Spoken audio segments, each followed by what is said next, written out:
Dans un petit appartement du Caire, un enfant de 4 ans dessinait sur tous les murs.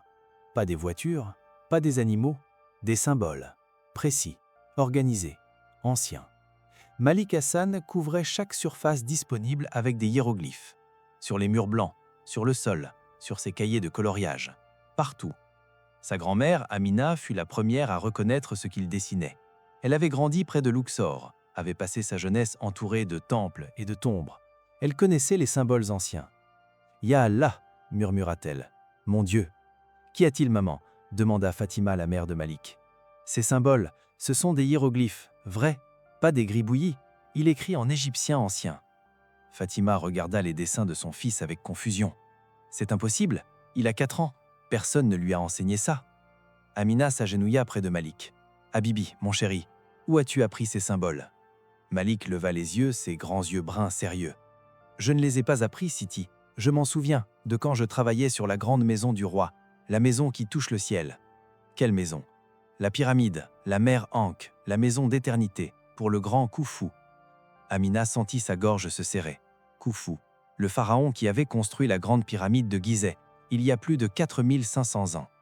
Elle examina les symboles que Malik avait dessinés, reconnut certains, un cartouche avec le nom de Khufu, des symboles pour pierre, eau, soleil, et quelque chose d'autre, des nombres, des mesures. Qu'est-ce que c'est? Le petit garçon toucha les symboles. C'est combien de blocs nous avons posés ce jour-là? 300, chacun pesant plus que 10 hommes. Nous les avons tirés, avec des cordes, sur des traîneaux, le long de la rampe. Il dessina rapidement, une rampe en spirale montant le long d'une pyramide. C'est comme ça qu'on montait les pierres. Pas de magie, juste beaucoup d'hommes, beaucoup de sueur, beaucoup d'eau pour mouiller le sable, pour que les traîneaux glissent mieux. Amina et Fatima échangèrent un regard. Ce que Malik décrivait correspondait aux théories modernes sur la construction des pyramides, les rampes, les traîneaux, le sable mouillé pour raidir la friction.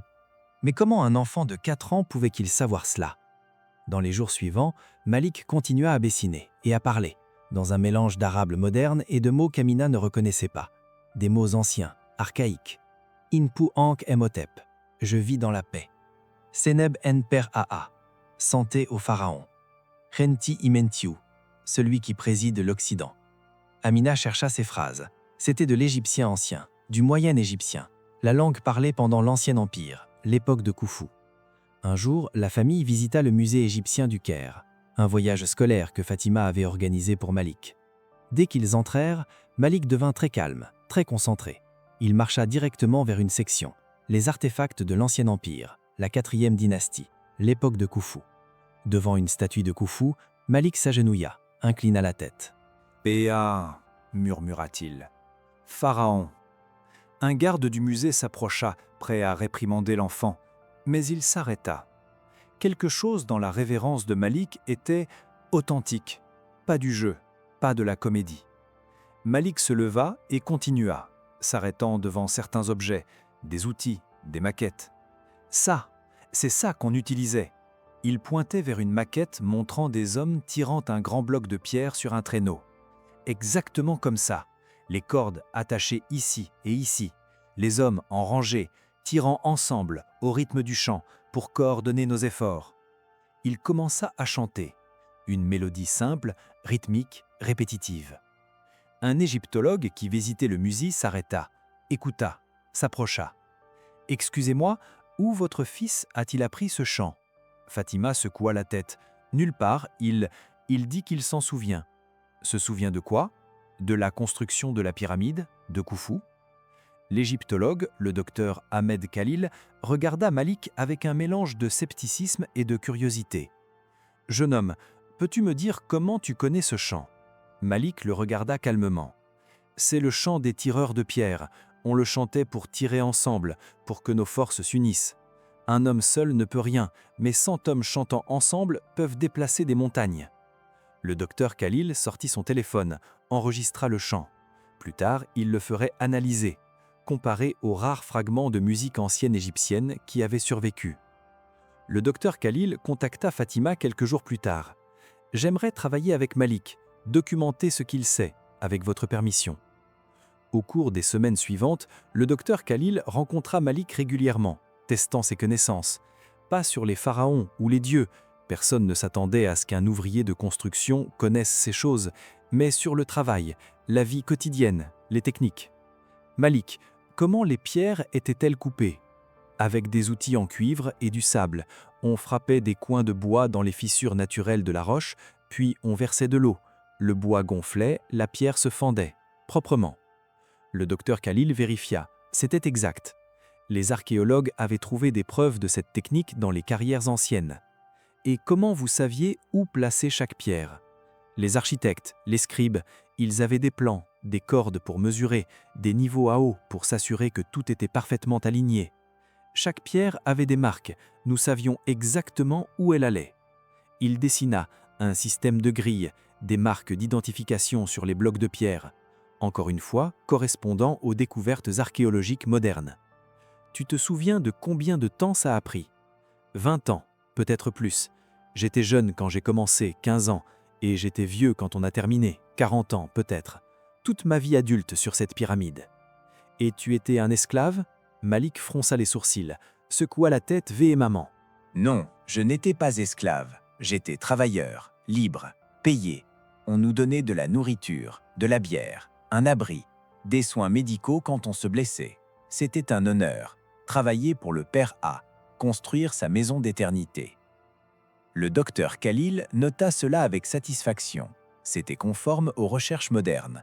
Les découvertes récentes des villages d'ouvriers près de Gizeh montraient que les constructeurs n'étaient pas des esclaves, mais des travailleurs organisés. Malik, où viviez-vous?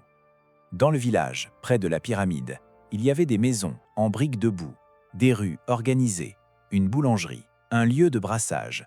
Nous vivions avec nos familles, certains d'entre nous du moins.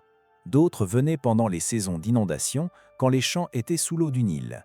Ils travaillaient sur la pyramide au lieu de cultiver. Tu te souviens du Nil? Les yeux de Malik s'illuminèrent. Iteru, le fleuve, notre vie. Quand il débordait, il apportait le limon noir, Kemet, la terre noire, fertile, riche. Mais pendant l'inondation, nous ne pouvions pas cultiver. Alors nous venions travailler sur la pyramide. C'était le système. Tout le monde contribuait. Le docteur Khalil était fasciné. Malik décrivait le système de corvée, le travail rotatif que les chercheurs pensaient que les anciens Égyptiens utilisaient pour les grands projets de construction. Un jour, le docteur Khalil apporta quelque chose de spécial, des fragments de papyrus, des copies de documents anciens, certains avec des hiéroglyphes, d'autres avec l'écriture hiératique, la forme cursive de l'écriture égyptienne. « Malik, peux-tu lire ceci ?» Le petit garçon regarda attentivement, toucha délicatement le papyrus. Celui-ci parle des rations, pain et bière pour les travailleurs. Celui-là enregistre le nombre de pierres posées. Et celui-ci, il s'arrêta, son doigt sur un papyrus spécifique. Celui-ci parle d'un accident, un homme écrasé par une pierre. Kentimentiu. C'était mon ami, il est mort, j'étais là. Les larmes coulaient sur ses joues, un chagrin vieux de 4500 ans, toujours frais, toujours douloureux. Je suis désolé, Malik. Ce n'était pas ta faute, c'était le prix. Parfois, des hommes mouraient, mais nous continuons, pour le Père A, pour Kemet, pour l'éternité. Le docteur Khalil organisa quelque chose d'extraordinaire. Une visite à Gizeh, aux pyramides elles-mêmes. Malik n'y était jamais allé, malgré qu'il vive au Caire à quelques kilomètres seulement. Quand la famille arriva, Malik sortit de la voiture et resta immobile, regardant la grande pyramide, massive, monumentale, toujours debout après plus de 4000 ans. « Ana Ragat » murmura-t-il en arabe. « Je suis revenu. » Puis en égyptien ancien, « Iikui Irmer, Imket Renti Imenet. » Je suis venu à la pyramide, dans le service de l'Occident. Il marcha vers la pyramide, pas comme un touriste, comme quelqu'un qui rentre chez lui. Il toucha les pierres, immenses, parfaitement ajustées, pesant des tonnes. Ces pierres, je me souviens d'elles, pas de celles-ci spécifiquement, mais de pierres comme celle-ci, comment elles sentaient, comment elles étaient chaudes sous le soleil, comment mes mains saignaient parfois des cordes. Il mima le geste, tirant une corde invisible, son petit corps se penchant en avant, utilisant tout son poids.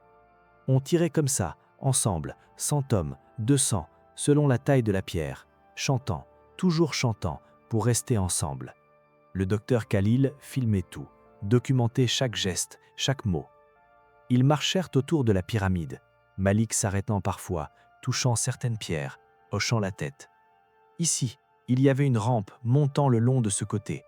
On l'a démontée après, une fois la pyramide terminée. Mais je me souviens d'avoir marché sur cette rampe, des centaines de fois, des milliers peut-être. Ils visitèrent ensuite les ruines du village des ouvriers, récemment excavé, pas encore ouvert au grand public. Le docteur Khalil avait arrangé un accès spécial. Malik marcha dans les ruines avec familiarité. Ces maisons, je vivais dans une comme celle-ci, petite mais confortable. Ma femme, mes enfants, on vivait là pendant que je travaillais sur la pyramide. Tu avais une famille ? Malik hoche la tête. Oui, 3 enfants, 2 fils et une fille. Ma femme s'appelait...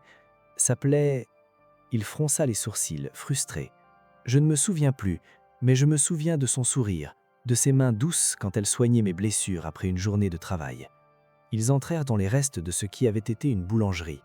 Malik toucha les fours de briques. On faisait le pain ici, tous les jours, des milliers de pains, pour nourrir les travailleurs, et de la bière. Nous buvions beaucoup de bière, pas comme maintenant, épaisse, nutritive, presque comme de la nourriture liquide. Le docteur Khalil vérifiait chaque détail. Les fours trouvés correspondaient à ce que Malik décrivait. Les restes de grains et de résidus de brassage confirmaient la production massive de pain et de bière. Plus tard, ils visitèrent le cimetière des ouvriers, des tombes simples mais respectueuses, prouvant que ces hommes n'étaient pas des esclaves jetables, mais des membres valorisés de la société. Malik se tint devant une tombe, lut les hiéroglyphes gravés sur la stèle.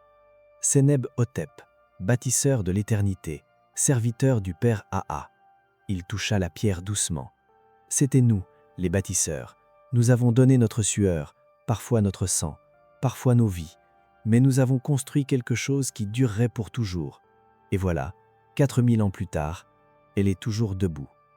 Il regarda la grande pyramide, brillant sous le soleil égyptien. Nous avons réussi. Nous avons construit l'éternité. De retour au Caire, quelque chose de remarquable se produisit. Malik commença à dessiner des plans. Pas des dessins d'enfants, des plans architecturaux, précis, à l'échelle. Le docteur Khalil regardait stupéfait, pendant que Malik dessinait la structure interne de la grande pyramide. Les chambres, les couloirs, la grande galerie. « Comment tu sais ça? Tu n'as jamais vu l'intérieur ?»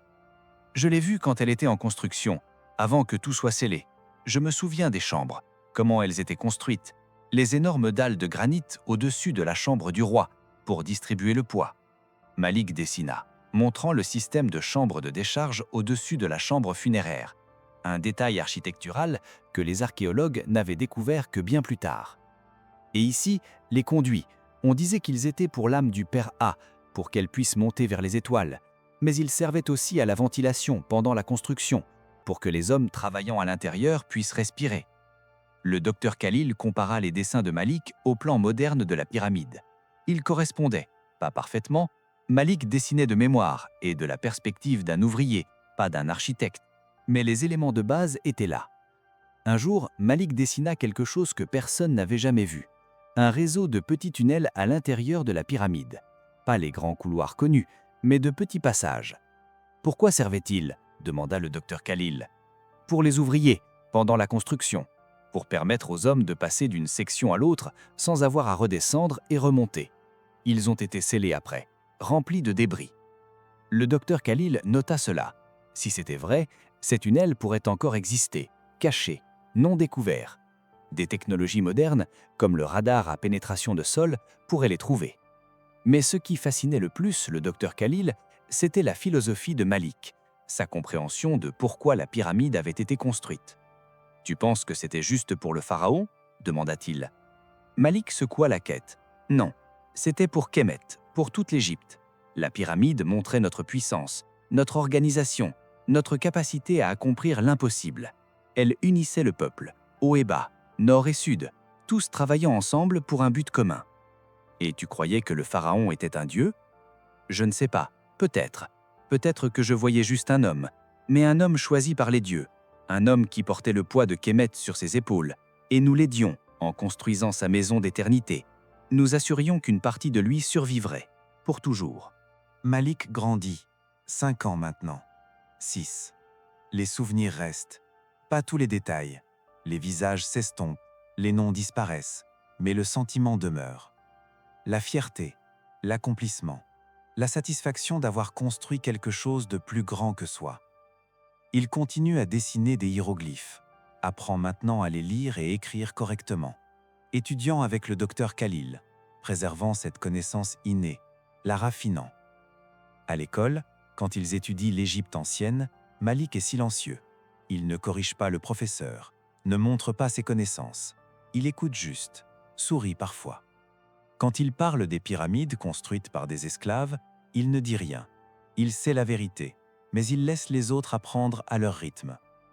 Le docteur Khalil a écrit des articles, présentés à des conférences, documentant le cas de Malik, les preuves, les mystères, les questions sans réponse. Nous ne comprenons pas comment Malik sait ce qu'il sait, mais ce qu'il nous dit correspond aux découvertes archéologiques, aux théories modernes, à notre compréhension croissante de comment les pyramides ont vraiment été construites. Certains chercheurs restent sceptiques. Il a dû entendre cela quelque part, lire quelque chose, voir un documentaire. Mais d'autres sont intrigués. Même si c'était le cas, comment un enfant de 4 ans pourrait-il retenir tant de détails techniques et les appliquer avec tant de cohérence? Malik lui-même ne s'intéresse pas beaucoup au débat. Il sait ce qu'il sait, se souvient de ce qu'il se souvient. C'est suffisant. Ce qu'il veut maintenant, c'est construire, pas des pyramides. Kemet n'a plus besoin de pyramides, mais quelque chose, des choses qui durent, qui servent un but, qui unissent les gens.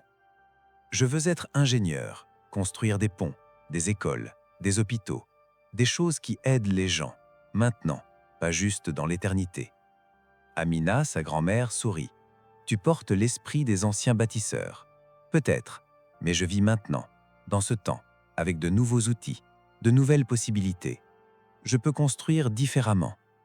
Il regarde vers l'ouest, vers Gizeh. Même si on ne peut pas les voir depuis leur appartement, il sait qu'elles sont là, les pyramides, toujours debout, témoignant d'un temps où des hommes ordinaires accomplissaient des choses extraordinaires. Nous avons construit quelque chose qui a duré 4000 ans. Qu'est-ce que je peux construire qui durera 4000 ans de plus? C'est une question qu'il portera avec lui, pendant qu'il grandit, étudie, travaille.